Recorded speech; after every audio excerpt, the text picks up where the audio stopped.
bigcal and welcome to my world.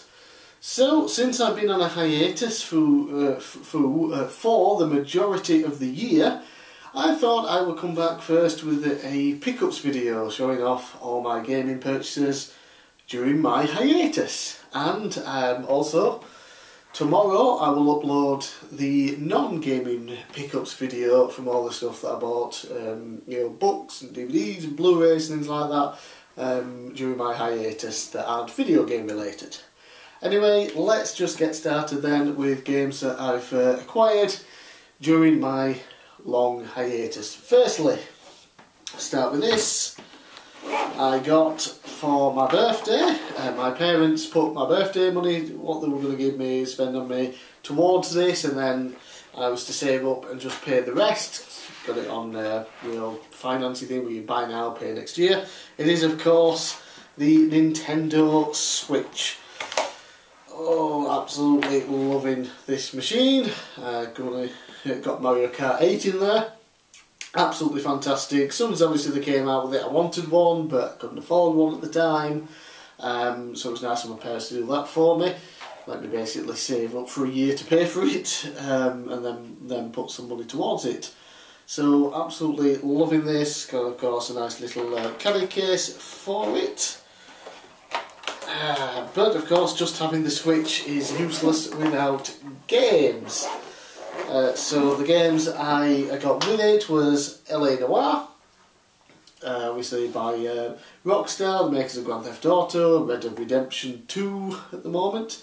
L.A. Noire is set in the 40s or the 50s or something. Yeah, the 40s. And you played a cop who gets promoted to a detective, and you have to solve crimes by watching facial expressions of people. They got the motion capture technology was really big for this one, and you have to try and see the subtle changes, although they're not quite as subtle, so it's not as difficult as it could be. But it's a fun game. I had it on PC for a couple of years, but it would always crash at a certain point. I could never get past like the third case. So the opportunity to play on the Switch, in handheld mode especially, get to lay in bed and play a game like this, is fantastic. Although I haven't played as much of it as I wanted because, well, as you'll see soon, I've been waylaid with other games. And of course, bought a Switch, L.A. Noire, got that with it, had to get Super Mario fucking Odyssey, the game for the system in my opinion. Breath of the Wild, Zelda thing, whatever, not for me, don't like Zelda, don't give a shit. This is incredible. It might be the best Mario game ever made. It might have surpassed Super Mario World for me. Although I have only played through it once, so maybe in a couple of years after I've replayed it a few times, because odds are I will, I might be able to make a better decision on that. But this is a tremendous game. Fantastic 3D platformer.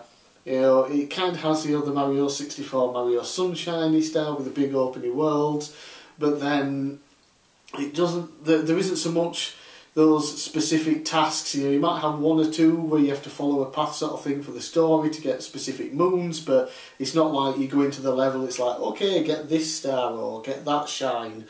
You can just go in and you can get like 30 moons at a time if you want. They're fucking everywhere.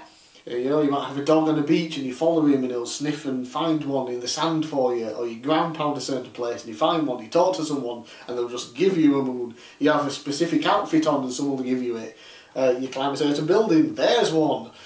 There's like, I think to complete it's like 999 moons to fill up the entire Odyssey ship power thingy, but there are even more that you can get if you start buying them as well. But I think the counter stops at 999 maybe. But they're an absolute crap ton.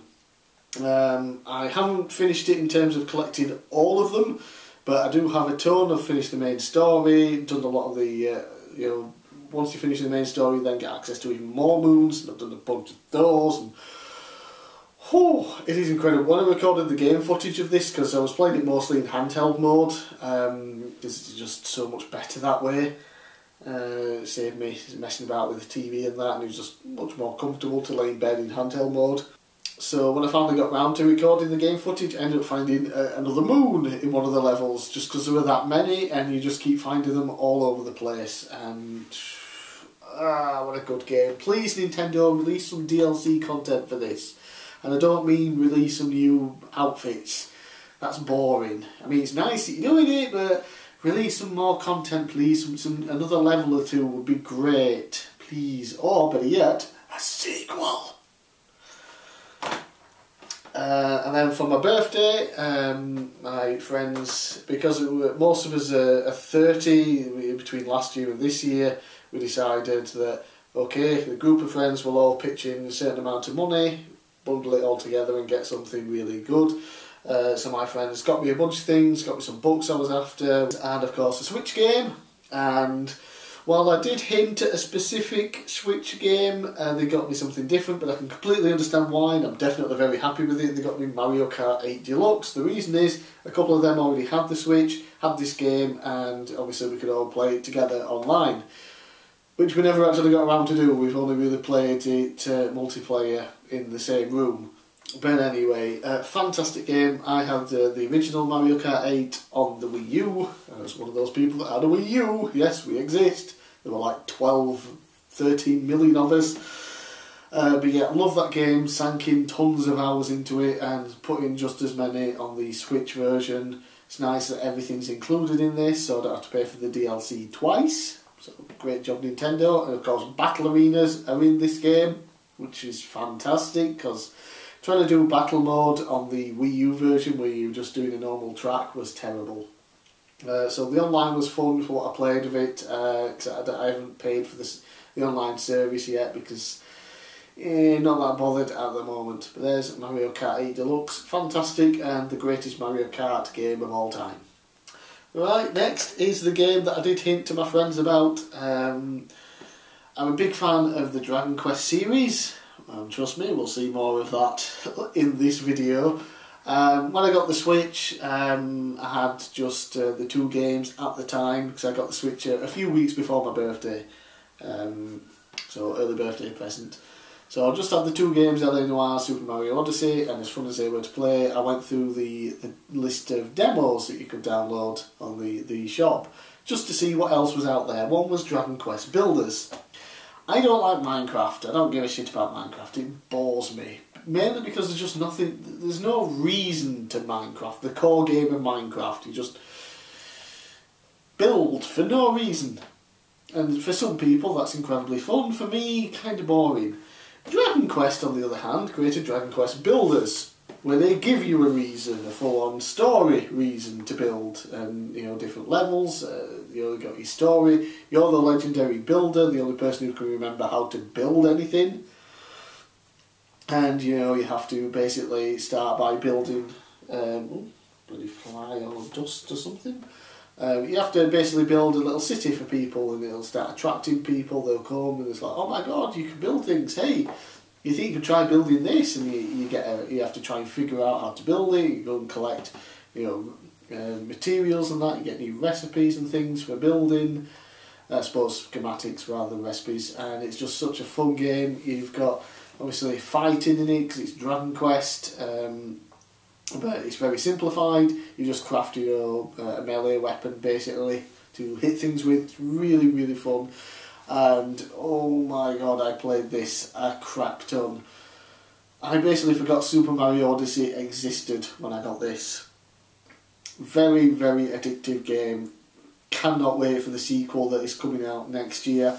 I'll definitely be waiting, picking up the Switch version if the Switch version doesn't come out at the same time. Excellent game. And lastly, for physical Switch games at least, one of the best games of the year in my opinion, and this game was very hard to get in some places apparently. Me personally had no problem. I pre-ordered it and selected to pick it up in store, because I got an extra £5 off if I did that, so I paid £35 for this game, which you still can't pay that price for this game unless you're getting it pre-owned from a person. You get it pre-owned from a shop and most of them are still like 40 quid, which is what it should be full price, brand new, but whatever. It is Octopath Traveler. Fell in love with this game the moment it was shown off. was it last year at E3?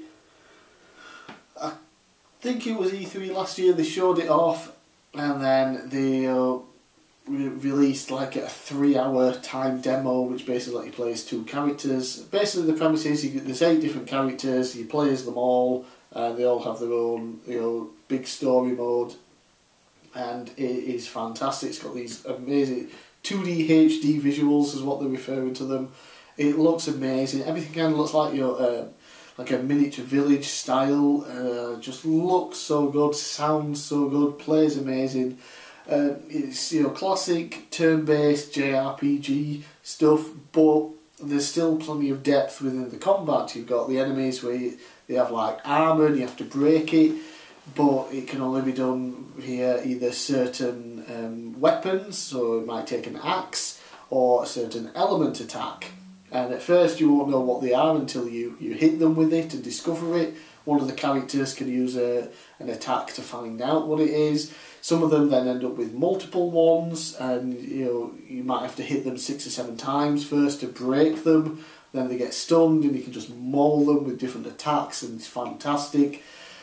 The major complaint, really the only complaint, is that all 8 stories are completely separate, and the characters don't really acknowledge each other in their own stories. Just like, hey, you want to come along and help? Whatever. But then they're never there. They're never there in the cutscenes of the story or anything. Some of the story aspects from all of them do come together at the end for some post-game stuff with the post-game bosses, which I have not finished yet. I'm still grinding very hard to beat the final boss, because he's a tough bastard with a ton of health and all that. Everyone is at least, I think, level 70 at the moment. I want them all at least level 80, I think, to beat him. So far I can't do it. I put in over 80 hours into the game. Finished all the stories, obviously, got all the sub-classes, because you have to actually go out and find them, which is a cool thing. Done all the side quests, except for just that last one where you have to fight the final boss. And it's just an absolutely amazing game, and I hope Square Enix will release a sequel to it.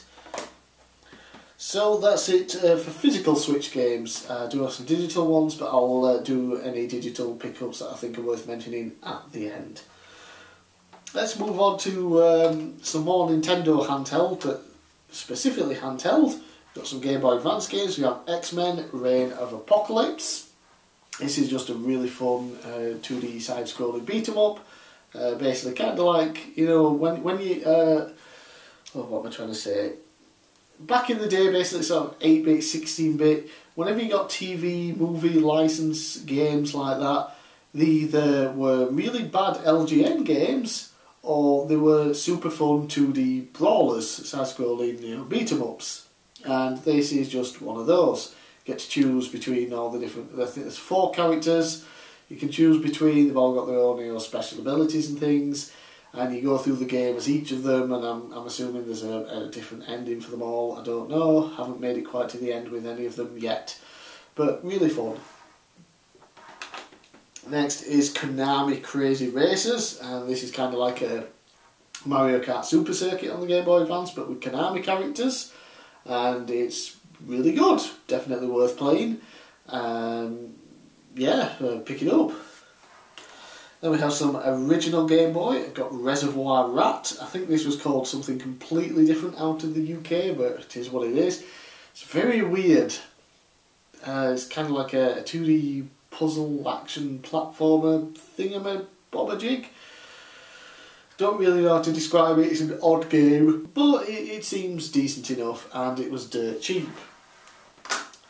Again, for my ever-growing wrestling collection, we have HAL Wrestling, which is basically a Fire Pro wrestling game on the original Game Boy. It's made by the same people, and it's basically the same control system, and basically the same kind of game, just with a different name. So good to have that.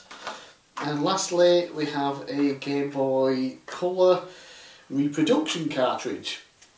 One of my favourite games on the original Game Boy is Super Mario Land 2, and some people on the internet are going back and picking certain Super certain Game Boy games and putting them in colour. And someone made Super Mario Land 2 6 Golden Coins in full colour and put it onto a reproduction cartridge. It was pretty cheap, only cost me like £6 or £7, so I thought that was a good deal. It comes on a nice cartridge, see-through blue, it just says game at the top, not even Game Boy, you know this is reproduction. And you can also play as Luigi in it, if you want, which is a cool addition. But yeah, it's the same great game, but you play in colour and it just looks absolutely fantastic. So we shall continue with Nintendo. We'll go on to some N64 games. We have Starshot Space Circus Fever. This is sort of a...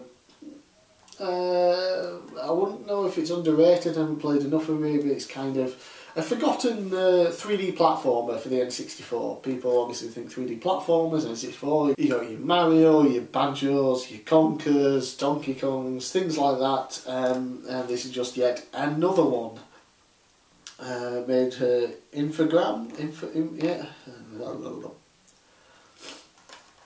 Yep, so that is another one. Haven't played enough of it yet, just so many games I don't have time to sit and play through any particular one. For a long period of time when I'm recording game footage, just kind of put it in, does it work, yeah, record a few minutes of it, done, what's next? So one day I will get around to it. And another N64 game, Snowboard Kids. The sequel obviously is rather expensive to get, but the first game, dirt bloody cheap, and it is really fun. It's kind of like, you know, Mario Kart mixed with a snowboarding game. You're going downhill, but you get collect weapons and try and, you know, you're racing, so you've got to try and get in first place. And yeah, it's a really fun game. I'm glad I finally picked it up. And we have some Super Nintendo games. These are translated reproductions. If you remember back in some of my very early pickups games, I got the Japanese, you know, Super Famicom Dragon Quest games, and my intention was to send them to this place that a website was running where they would, you know, put on the English translations onto the cartridge for you. Sadly, that website shut down before I could send any of them off, so I just never bothered. I found a new site that sells reproductions. Actually got this from it. I bought it from eBay, but it came with a card for the official website, and they sell lots of cool stuff. Cool Spot Gaming, I think it's called. I might put a link in the description. Really cool, lots of stuff. And they didn't have these on the website, but they did have a request form, so I requested, hey, why not do the Super Nintendo Dragon Quest games with English translations? I'll buy them. And they did. And I did. Yay! So I have Dragon Quest 1 and 2, Dragon Quest 3, Dragon Quest 5 and Dragon Quest 6. For some reason Dragon Quest 4 was never ported to the Super Nintendo, or the Super Famicom. Dragon Quest 1, 2 and 3 have never been released here in the UK, so we never got them. Dragon Quest 4, 5 and 6 we did get on the Nintendo DS. I currently own 4 and 6. Don't have 5 yet, it's a bit more expensive to get, but if I want I can play, you know, the original version on the Super Nintendo, because I love the 16-bit sprites. So I'm very happy to have these. I cannot wait to play through 1, 2 and 3 especially. Not expecting them to be utterly amazing just because, you know, they were originally, you know, Nintendo games, NES games, NES games, NES games, whatever you want to call them. I believe the correct term is actually NES. They've come out and said it, but I'll still say NES. Yeah, I can't wait to play those original versions, but I'll know not to expect too much because they were more simplified. But you know, Dragon Quest 3 tends to get a ton of love, and Dragon Quest 5 especially. But I might wait and try and get Dragon Quest 5 on the DS. But yeah, those are really cool repro cartridges. I also own the original Japanese Famicom cartridges as well, so just nice to have the English translations and be able to play those. Ooh, what shall we go with next? We've done a bunch of Nintendo, let's go with Sony. And we have, for the PSP, Jak and Daxter, The Lost Frontier. Didn't have this one, got I think all the other Jak and Daxter games now. Might be missing one of them. Anyway, this is basically sort of a mix between you do a lot of flying missions in your ships, and then when you finish those missions you come back and you do platforming to sort of gain new abilities for your ships and things like that. Haven't got the best reviews, I don't think, but from what I've played of it, it seems quite fun so far. I think I probably want to play through the other games first and get to know the story a bit better and the characters before I dive into this one. So I'm pretty sure this is like the 4th game or something in the series, maybe, something like that. And also for the PSP, we've got UMD Video. It is The Shawshank Redemption. Fantastic film, absolutely fantastic. I only got around to watching it for the first time like maybe a year ago or so, and absolutely loved it. So when I saw it on the PSP UMD, absolutely had to pick it up because I love collecting UMD films. Just something pretty unique here that I thought was cool to get, a collection of 4 demo discs for the PlayStation that you could only get at McDonald's. So we've got Demo 1, Demo 2, Demo 3 and Demo 4. So let's have a look. Demo 1 game contents. It had Wipeout 3, Alfred Chicken, Gran Turismo 2 and VIB Ribbon. So actually a decent selection of games there. Wipeout 3, I think a lot of people like that. Gran Turismo 2 obviously, I think that was like the best selling PS1 game. VIB Ribbon, the people that like it really fucking love it. Not really my game. And Alfred Chicken, I think, is like a platformer. Not the best, but pretty solid. So it's just a little cool thing to have. Disc 2 has Ape Escape, which is the only way currently I can play any Ape Escape because I don't own it yet. Ace Combat 3, Cool Borders 4, and FIFA Football 2002. Whatever, but good selection, good variety of games. There's definitely at least one game here for a kid to play for a while. Next, disc 3, we have World Rally Championship Arcade, Pink Panther, which I don't think was a very good platformer, Destruction Derby Raw, and Rayman Rush. Probably the weakest set of games, but there you go. And disc 4, Formula 1 Arcade, whatever. Stuart Little 2 is a fun, if albeit easy, 3D platformer. Jinx, which really rings a bell with me, but I can't remember it offhand. I can't really make it out properly from the pictures, but the name rings a bell, and not just from Pokemon. And then Firebugs, which I don't really remember at all. It's like some sort of racing-y style game. But again, a decent selection. It was just really cool. They were nice and cheap. Demo discs really aren't that cheap online when I'm looking for them. Especially ones that came with magazines, where now the demo discs without the magazine cost more than what they used to cost with the magazine. It's just like, what? I'm not paying like £8 for a PS2 demo disc.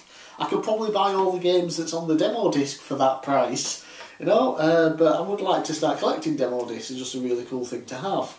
So yeah, we started there with the PlayStation ones. Speaking of PlayStation 1 games, Lemmings, and oh no, more Lemmings! Love the Lemmings games. These are the ones that I mainly grew up with. Pretty sure I played the original Lemmings on the Amiga 500, I think, back in the day. One of my uncles had it. And yeah, it's just Lemmings. Cool puzzle game. You're going to try and save all the Lemmings using different tools at your disposal and trying to figure out what to use and where. Really, really cool, really fun. And this game, I'm actually after the next one in the game series, Triple Play Baseball 2001. When I was younger, I never really liked baseball, but for some reason I had Triple Play Baseball 2001 on copy because it was only released in America. And it was super fun. And there was one particular mode, there was like home run mode, where you had all these different locations. You might be in a kitchen or like somewhere like an amusement park. You had to try and hit home runs, but try and aim them for targets and things to earn points. It was really cool, really fun, and even the core gameplay of just playing baseball was actually fun. And I found baseball to be boring as shit if you're actually watching it. And then I was looking for Triple Play Baseball 2001 on eBay, and I could only obviously find it imported from America. It was going to cost a fortune, and then I happened to come across Triple Play Baseball 2000 PAL version. So we actually got the 2000 version, but we didn't get 2001. So I figured, I'm sure 2000 will be just as good. Doesn't seem to have any of the extra, both the games and the fun stuff that 2001 had, sadly. So, bit disappointed with that one, unfortunately. What are you going to do? Next is a Japanese Mega Drive game, or Genesis for you Americans, and it is basically the only Fire Pro Wrestling game that was released on the Mega Drive. Can't remember its full title anymore. I don't speak Japanese, but yeah, it is just a Japanese Fire Pro Wrestling game, which most of them were, but on the Mega Drive. And unfortunately, because of these bits here at the side, it doesn't fit in my PAL Mega Drive. So basically, all you have to do is take off the top, because the cartridge slot basically just blocks these. Take the top off and put it in, and it plays just fine. I think I've actually got a picture of that I took when I did it, so I'll put that on screen just showing it. Yeah, so it plays fine. You just have to unscrew the top of your Mega Drive. Speaking of Fire Pro Wrestling, another translated game that I got from Cool Spot Gaming, was it? I can never remember the website's name, because I think it's Cool Spot Gaming, because there was another site called Cool Spot. There was a shop in Sheffield, I think, but that shut down. I think this is a Cool Spot game. Anyway, a Dreamcast game of all things, but it is Fire Pro Wrestling D. And this is often claimed to be like the best Fire Pro Wrestling game. Of course, it was only released in Japan, but there is an English translation out, and yeah, I just found it easier to just buy a copy of it with it already set up, because especially, oh, crikey, yeah, there's another disc in there. I'll explain that in a second, but basically, you get a nice printed disc in a little jewel case with a cover, and I was happy to pay for that. I did burn off my own copy, a downloaded version online, because I was having trouble with the disc. I wasn't sure if it was the disc or my system. Turns out my Dreamcast is fucked. I can barely get it to play original games now, never mind, copies. So I am unfortunately going to have to buy another Dreamcast. It'll be my third. And I don't like the system really, but I want to be able to at least play the games that I do own on it. So that's what that is. That's just a burnt copy of that game that I did myself. Yeah, fuck off, don't really need it, because I know that one works fine. I did actually get it working at one point. I was messing around with the laser, but I also got the Simpsons Arcade. Obviously plays on a Mayhem emulator. Again, could have got it myself, but Jesus. Oh, yeah, it comes off a nice printed disc in a jewel case with a front cover. Happy to pay for it. I haven't been able to test this one yet actually, because again my Dreamcast is knackered. Right, some PS2 stuff. We have Maximo Army of Zin by Capcom, and this is basically sort of like a 3D Ghouls and Goblins or Super Ghouls and Ghosts type game. It's a bit slow and sluggish, but there's definitely some fun to be had with it. Not the best kit actually. I have some replacement cases, and I definitely think I'm going to have to replace this, because obviously this comes in it's coming in a Platinum PS2 game case, but it's not the Platinum version, so I'll have to replace that with one of my normal PS2 cases that I do have. I've got a box of replacement cases. Yeah, decent enough. And then I picked up this Playable Cheats game, which is mainly supposed to be for SmackDown vs Raw, but it also comes with Just Bring It, Shut Your Mouth, and Here Comes the Pain wrestling games, a bunch of cheats for those, as well as The Getaway, Black Monday, Lord of the Rings Third Age, Need for Speed Underground 2, The Herbs, Rocky Legends, Token Race Driver 2, and some downloadable game saves. And it's just an action replay thing, so like a demo showing you what codes you can do if you were to buy the full thing. But this one is obviously specifically made mainly for wrestling games, so it kind of goes with my wrestling game collection. And the cheats actually work, which is cool. Because there are times where you get these and the cheats just don't fucking work, and it's a pain in the arse. But I also think that when I tried this, I had to try it with another game, not SmackDown vs Raw, the main one, because it turns out the SmackDown vs Raw disc is buggered. Yay! Anyway, let's give Microsoft some love, shall we? The Xbox 360. If you remember, last year a fan bought me an Xbox 360 and a bunch of games for it. That was awesome. So there aren't. He got me most of my want list for the system. So there was only a few I need to get, and I'm pretty sure I've filled that want list now. Picked up Fable 2. To go along with Fable and the Fable Missing Chapters or whatever it was called, the one that had extra missions. Fable 2. Did Fable 3 come out for the... I might already own Fable 3, I can't remember, but yeah. Fable 2, big sort of RPG game. Looking forward to sort of diving into the Fable series at some point when, who knows. One of my favourite games on the original Xbox, and the reason I bought it was the original Halo. And they remastered it basically for the Xbox 360, so it's Halo but looks a ton better. So yeah, I'll definitely be playing through the original Halo next time using this version. And lastly, Gears of War 2. Got a couple of the Gears of... I think I might have all the Gears of War games now that are on the 360. I'm not usually into sort of like first or third person shooters. I like a couple of the Halo games. I own all of them for the Xbox and Xbox 360. And they're just, kind of mindless fun. They're not something that I'm probably going to sit and play for 8 hours straight or anything and be hyped for the next release. But when you get them dirt cheap for like 50 pence or whatever, which I think is what this one cost me, yeah, I'm happy to pay that because I know I'm just going to have maybe 30 minutes of fun at a time just blowing people up. Yeah, it's amusing. And Kinect Adventures. I will at some point in the future do a big Kinect video with all the Kinect games that I own.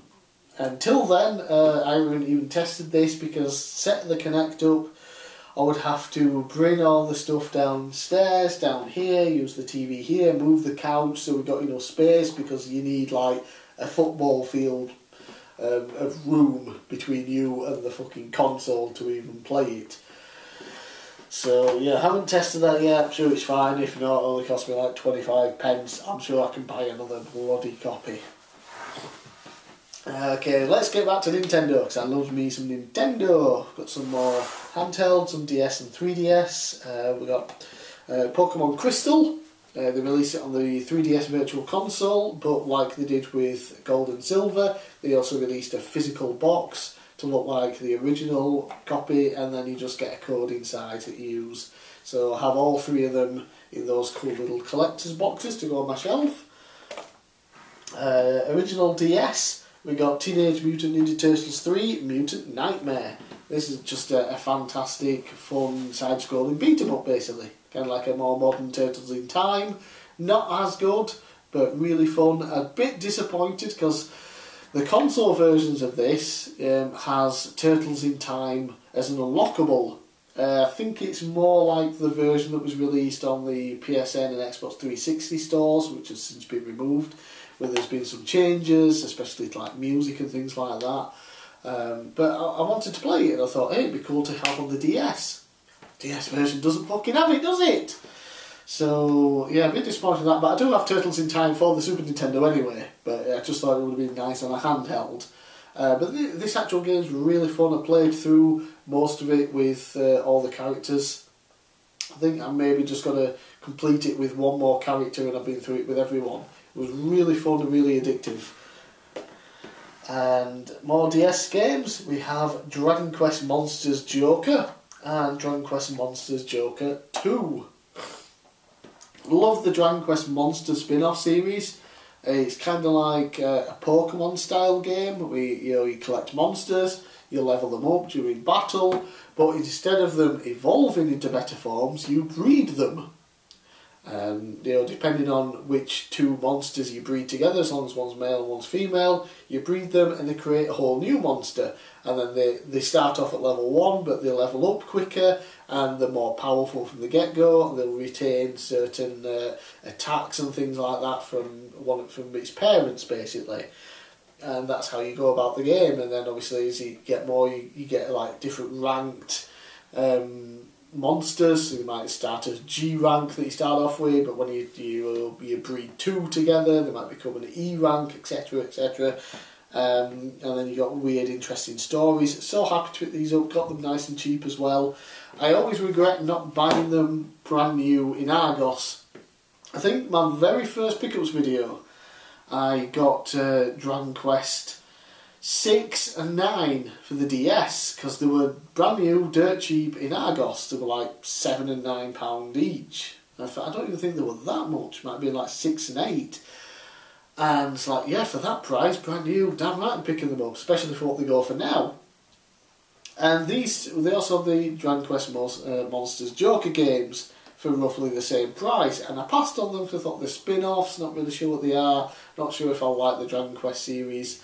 Of course, I ended up loving the Dragon Quest series. I got the original Dragon Quest Monsters game on the Game Boy. I got a reproduction cartridge of Caravan Hearts on the Game Boy Advance, which is another Monsters spin-off game, and they're fantastic. So it's like, fine, I'm going to have to pick them up now. Got them, love them, played quite a few hours into this one, but I need to get back to it because again I got waylaid with other games, because that's just what I bloody do. An interesting Nintendo DS pick is Flip's Percy Jackson Interactive Books 6 book pack. Yeah, 6 Percy Jackson books, basically on a Nintendo DS cartridge. You turn the DS sideways and you read it like a book. And it was dirt cheap. It's interesting. The Percy Jacksons, I have the books physical. I bought the collection. I've got the first film on Blu-ray. I need to pick up the second one. They're not fantastic, but they're fun.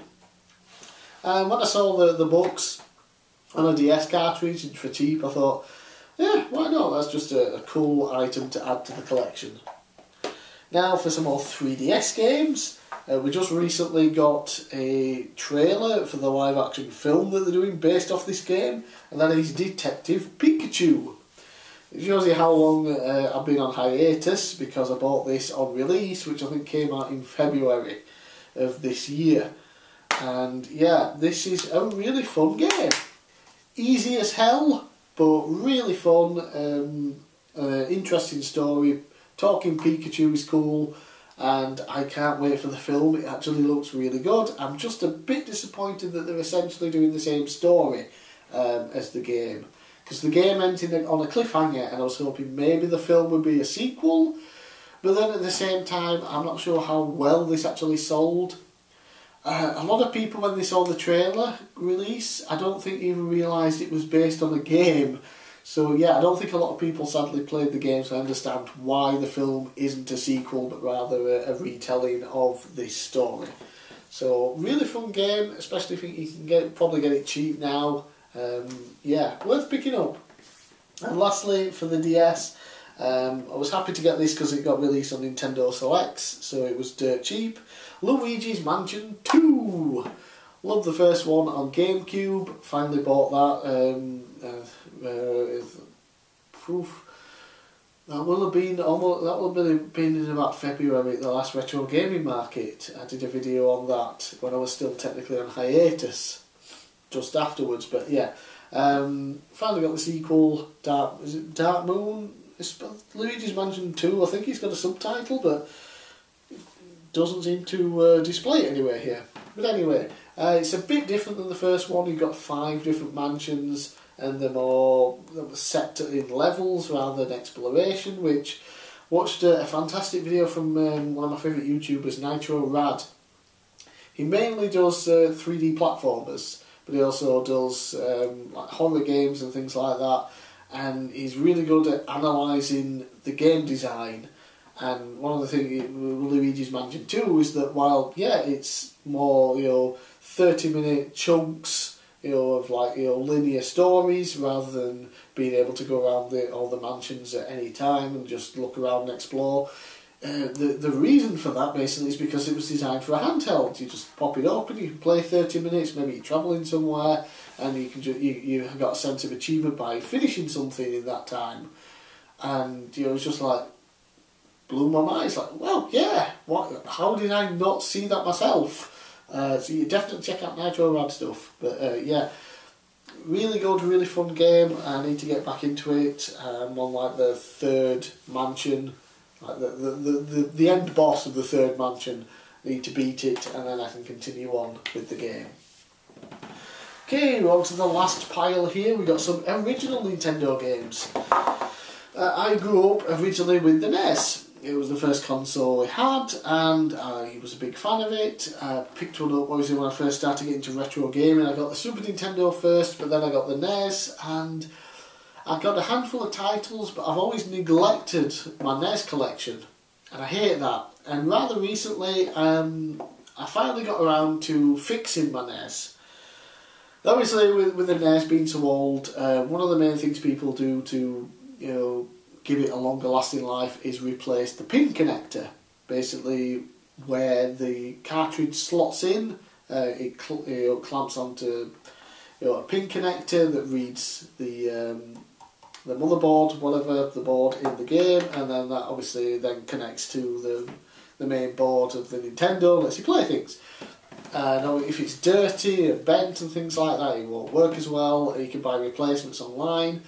I bought one and cleaned up all my NES and put it in, installed it, all seemed fine. But I was always having trouble with games. I would have to mess around, try and put them a certain way. You couldn't just slot it in and play it straight. You'd have to move it a little to the left, nudge it in, and at one point as well, even when you clipped it down, you had to keep it pressed down even further. So I'd have to put like a wedge in there and get it to work, and it just never worked right, so I decided to take it all apart again rather recently, and I noticed that I put it back together wrong last time.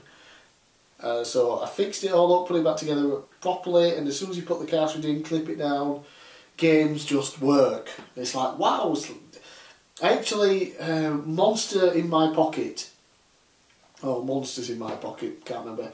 It's just a Konami side-scrolling beat-em-up. It was one of me and my brother's favourite games as a kid. It's 2-player. So I bought that when I got my NES, and I could not get this particular cart to work, so I bought another one, and messing about, and it works 50% of the time it used to. As soon as I fixed my NES, I tested that game. Instantly loaded up. There's nothing wrong with it. It was my NES all the time, so I have a spare copy of that game. Yeah, so I fixed that and figured, okay, I'm going to start rebuilding my NES collection. So I got Super Mario Bros. 3. Yeah. Haven't owned a physical copy of this since I was a kid. I've got a bunch of versions of this. Obviously, I've got the All-Stars version on the Super Nintendo, virtual console version on the Wii. I don't think I have it on the Wii U, but yeah. Finally bought the cartridge. It's just nice to own it. Another cartridge that I never owned as a kid, but it's a really fun game and nowhere near as expensive as I was expecting it to be. It cost me less than a tenner, which is always good, and that's Chip and Dale Rescue Rangers. Another fun platform, and another great Disney game that was released on the 8 and 16-bit systems. A game that honestly is bad. It's not good at all. It's terrible, in fact. But I had it as a kid. I wanted to own it again. It was cheap. Home Alone 2 Lost in New York. I just kind of had to get it. Yeah, so there it is. It's not good, but I wanted it for my collection. And lastly, that's another thing. When I originally did my pin connector and that back in the day, this is like, we're going back at least like 5 years, it's been that long. I also was looking online at guides and saw that if you were to remove a connection on the motherboard, or whatever it's called, of the NES, you could make it region free. So I removed it, but I never had another region game to test until now. Tag Team Wrestling.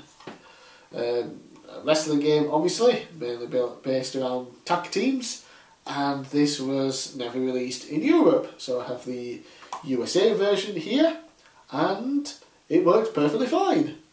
So yeah, removing that one connection that I did all those years ago did indeed make my NES region free. So I was able to add yet another wrestling game to my collection. I have over 100 now. It's mental. Okay, and lastly, some PS4 games. Of course, I got a PS4 for Christmas last year. My best friend got me one. Just like, what? I picked up Secret of Mana, and this, a lot of people not really liking this one because the voice acting and the visual style of it's not like the original, blah blah blah blah blah. But I decided to pick it up anyway because even when it was first released, this was cheap. I'm talking like 20 quid. This cost me brand new when it was released. I think I pre-ordered it at that price. The Secret of Mana game is a fun game. I've not played it all the way through before. It was also on the mini SNES, the SNES Mini Classic, whatever. So you got the original version there, and then you have the new PS4 version. And I don't mind the changes for this. It's updated, blah blah blah, whatever. I don't have a connection to the original, so that probably really helps. But if I'm going to play through the game, I'm going to play the PS4 version. So yeah, got it, and cool for the collection. A game that I bought about 2 weeks ago for a whole £1.95, brand new, was in a sale, and it is currently still at this price now as a Black Friday sale, even though it's not Black Friday yet, on thegamecollection.com I think it is, for people in the UK that might want to pick this up. £1.95. There's the PS4 version, the Xbox One version, and also PC I think, and that is Agents of Mayhem. Yeah, it's sort of set in kind of like a spin-offy thing of the Saints Row game, Saints Row series, sort of very action-y shooting rather than the big open world Saints Row game. It didn't get very good reviews at all. It was very mixed, but for £1.95 I thought I can't really go wrong, and it's fun. It doesn't take itself seriously. Sense of humour is there, but sometimes it's a bit forced. You've got the very stereotypical characters in it. But for £1.95, yeah, I've had fun with the time that I played through it. I played for about half an hour, and there's also the Day One edition as well for £1.95, which comes with some DLC packs and things, like costumes and whatnot. So yeah, for £1.95, you can't really go wrong. It's a decent decent edition D collection. For that price, why not? Another game I got really cheap is Tearaway Unfolded. I don't own a PS Vita, but one of the games that's really interested me in it, that would get me to eventually get one, was the original Tearaway game, just because it looked so cool and unique with the visual style of paper. And then obviously they released a sequel on the PS4, so I decided to pick it up. And this is the only game that I own on the PS4 so far that actually does anything with that little blue light on the controller. Yeah, you actually use that a lot to sort of like navigate things, to move around and shed light on certain things and reveal items and whatnot in the game. And it's just a fun, really relaxing 3D platformer with some puzzle elements. And yeah, it uses the PS4 controller. It's like the touchpad thing on it. You can swipe at certain bits to sort of like jump and move across the areas. And again, it uses that light on the front, which is about time something used that light, because it's just pointless being there. It drains the battery more than it should, even when you put it on the lowest settings. It's like, no, just let me turn it off and then automatically turn it on when I want to play this game. Yeah, so it was really cheap. You can still get it like for about 8 quid or something. Pretty worth it, in my opinion. And lastly, my favourite game of the year. Played over 80 hours into this as well, kind of like with Octopath Traveler. Dragon Quest XI, Echoes of an Elusive Age. Oh yes, and there was the Edition of Light, basically the pre-order version, and you get a code, and you get basically a couple of items and 3 seeds of skill to use in the game. Wow, this game was amazing. Absolutely fantastic. One of my all-time favourite Dragon Quest games already. Loved the shit out of it. Absolutely incredible. Played through all the main story.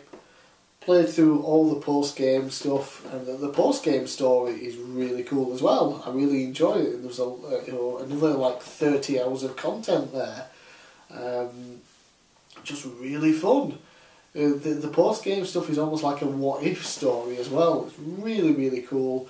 I just loved everything. I've seen some people complain about the voice acting. It's just like, what? Why?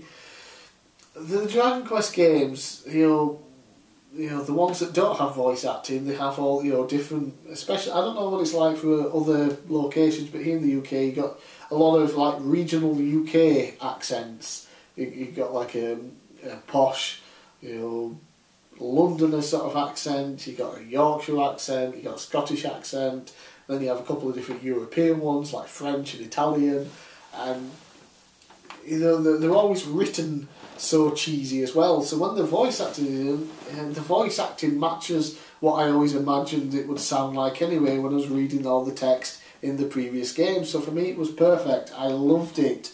Absolutely fantastic. You're not going to be blown away by anything in this game. The story is very simplistic for a JRPG. Big evil, chosen one's got to go out, get a group together to help him, battle the big evil, save the world. Simple enough. The battle system is very traditional, Dragon Quest, turn-based battling. A couple of things in here that makes it a little bit deeper, so it's not just button mashing, but excellent game, and I had fun all the 80 plus hours that I played for it. Well worth getting, absolutely just buy this now, and I really, really, really hope we get more Dragon Quest games released outside of Japan. Whew. That's a lot of games. And lastly, we don't have games, but these are game related items. And these are for the Centre for Computing History. I'll put a link down below in the description where you can buy these. Basically sort of like top trumps, but we've got all home computers and retro game consoles that I think go up to the PS2, Xbox, GameCube era. And yeah, they're just really cool collector's items. I got the games console ones first. I didn't know there was a home computers one till afterwards. So basically you got these cards. This one here has got the Apple Bandai Pippin. The year of release in Japan, 1996. Speed, 66 MHz. RAM, 6 MB. Units sold, 42,000. Cool factor, 2. Yeah, I suppose that's about right. Game library, 107. Launch price, $599. Hopefully you can see that on the screen there. If not, I'll take a better picture.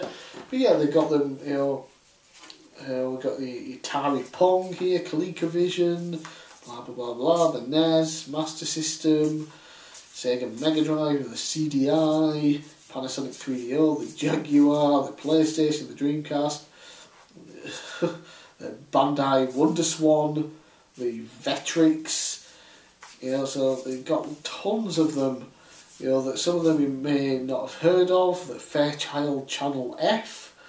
The Fairchild name does ring a bell, but I'm not sure if I'm familiar with that one. The Bandai Palladium, whatever the fuck that was. The Watara Supervision. Jesus, so really cool, and you can play sort of like a game like a top trumps thing. You just pick which attribute you're going to play by. You got year, speed, RAM, unit sold, core factor, library, launch price, things like that. Yeah, see if I can just put this plastic back around it. Yeah, there we go. Keeps them all together. And yeah, some of the cards there, a little cool case, just like old cassettes, because you know, I used to get games on cassettes, so I thought that was really cool. Home computers. When it comes to home computers, gaming computers, oh boy, my knowledge is almost non-existent. Just because it's not like it is now. Computers are just sort of all that you got. Macs, and you just got computers. Most of them have Windows on them, and they're all roughly the same. You've got Steam if you want to play games, or good old games.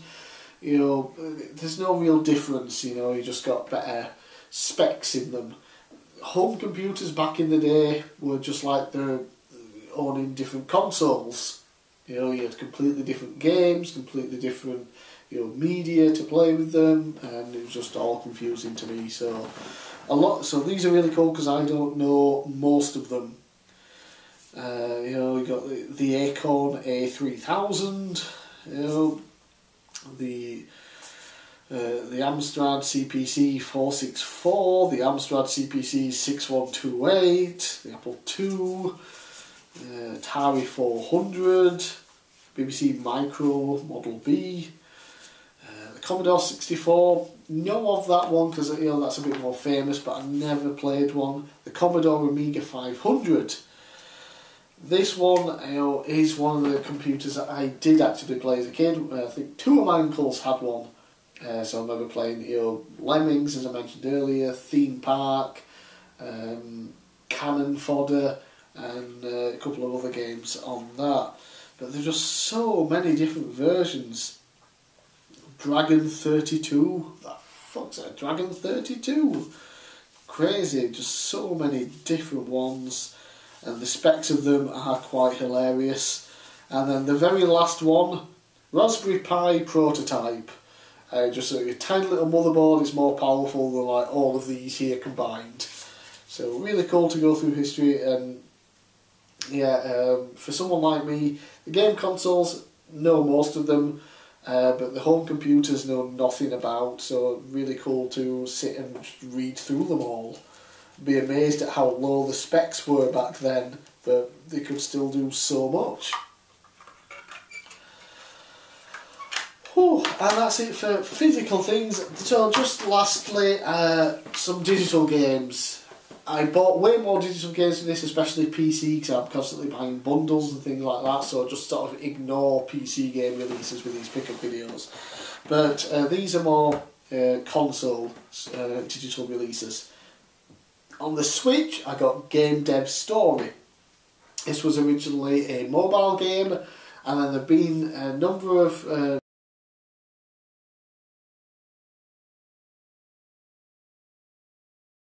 Steam library, you know, all fantastic. But Game Dev Story was sort of the original. It's really fun. It's definitely missing some aspects that I like from other games, but it's got some, you know, things that I do like that isn't in the other games. There's a cool charm to it. The Capcom beat 'em up bundle, also on the Switch. Like I think 6 or 7 awesome beat 'em ups from the arcades. Fantastic. I did try the online when I had my online free trial, and the online was terrible. It was just laggy as hell. So I'm not going to bother with that. 3 Count Bout, a wrestling game, so had to get it. I think that was for the Neo Geo, maybe? Something like that. Save Me, Mr. Taco, and then a bunch of Japanese words I'm not even going to try and pronounce. And that's done in the style of a Game Boy game, which is really, really cool.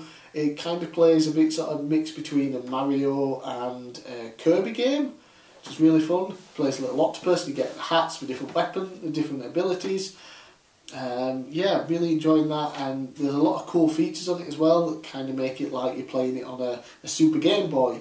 You can have different borders and things, you can change the colour palettes, and you can also change the resolution, so you can have it widescreen without any borders, or you can do it 4:3, and that's where you get the borders. And it's just a really, really fun game.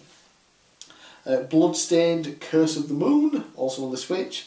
That's, you know, was a Kickstarter for a new Castlevania style game. Can't remember offhand the name of the proper one. This is sort of like a you know, an old 8-bit style prequel sort of thing to tide people over while they make the full game, which is supposed to come out next year. And it just looks and plays like an original Castlevania game, and then you get different characters and that you can choose between, which I think was a feature in Castlevania 3. Yeah, and that's really cool and really difficult. But there is a couple of difficulty settings which I like, because one of them has it so there's no knockback feature. When you get hit, you don't fly backwards, which is a pain in the arse and in no way makes the game more fun. It just makes the game, you know, really annoying. So I like to be able to have that turned off. And speaking of Castlevania games, I got the Castlevania Requiem collection on the PS4. That includes Symphony of the Night and Dracula X Chronicles. Now, I own the Dracula X Chronicles game on the PSP, which has Symphony of the Night as an unlockable game. But I could never unlock it. I could never get past the part I needed to unlock the game. Cause I'm not that good at Castlevania games. I love them, but I'm terrible on them.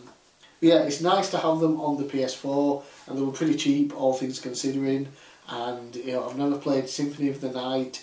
Costs a fortune on PlayStation, so it's nice to have it here. And then lastly, I got a THQ Humble Bundle, THQ Nordic Humble Bundle for the PS4. That included like 15 games or something insane for like 12 quid. You got the Darksiders 1, the War Mastered Edition, which I own already on the Wii U, but you know, it's cool to have there on the PS4. And a bunch of other games. I can't remember them offhand. I've recorded a bunch of game footage for them, so that'll be on the screen now, I guess. Yeah, it was just nice to add a bunch of games to my PS4 collection, which is growing rather nicely now, actually. I'm not sure. Actually, just looking now, I think I may have forgotten a ukulele. I bought it for the PS4. I can't remember if I did it in the last pickups video before I went on hiatus or not, but I also owned ukulele on the PS4. So I got it again dirt cheap, cost me $9.99. It didn't. A lot of people were disappointed with it, but 3D platformer made by the same guys, you know, from the old Rare team who made all the good Rare games that have all left since, you know, Microsoft bought them. So I'm excited to really play through that one at some point, because I love 3D platformers and I like those old, you know, Rare platformers that they did back in the day. Christ almighty, this was a long video. So yeah, all my recent pickups from my hiatus. I wanted to get these out of the way because in 2 weeks' time I will be going to the retro gaming market once again at the Doncaster Dome. I was there in February, they had another one in July, but I skipped that one. And I'll be going there in December with a lot more money than I thought I would be. I've been good this year, been able to save nicely. So I can't wait for that. I'll be doing a video showing everything off, so I wanted to get this out of the way now. Remember, tomorrow I'll be posting a video with my recent non-gaming pickups from my hiatus, so make sure to check that one out. So I'm bigcal, thanks for watching, and I'll see you again next time.